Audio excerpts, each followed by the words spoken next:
Voici la vidéo numéro 2 de votre page 2 des notes de cours. Dans cette vidéo, je vais vous expliquer comment on fait la mise en évidence double. Nous étions donc rendus à l'exemple numéro 3. Pour faire la mise en évidence double, on doit regrouper notre polynôme 2 à 2. De cette façon. On doit ensuite sortir un facteur commun dans chacune des parties de notre polynôme.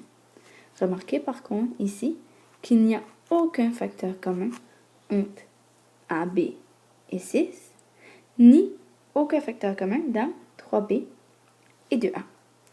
Je dois donc réécrire mon polynôme en changeant l'ordre de mes morceaux. Je peux toujours commencer par AB, mais ensuite je vais écrire plus 3B, plus 2A, plus 6. Ici, c'est une option possible. Vous auriez pu réécrire ce polynôme d'une autre façon et obtenir la même réponse que moi. Donc, encore une fois, je vais regrouper mes morceaux 2 à 2.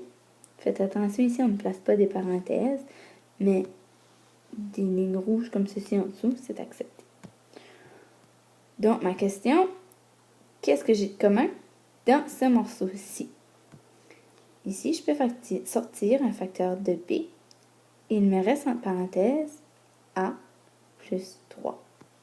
Ensuite, je cherche un facteur commun entre 2A et 6.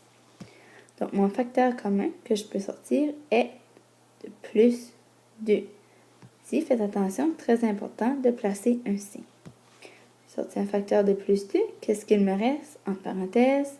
A plus 3. Maintenant, c'est un peu comme si nous sommes de retour à la mise en évidence simple, c'est-à-dire qu'on a deux morceaux, un premier ici et le second ici. Et je cherche un facteur commun entre ce morceau-ci et celui-ci. Le facteur commun est de A plus 3. En sortant un facteur de A plus 3, qu'est-ce qu'il me reste? Il me reste B plus 2.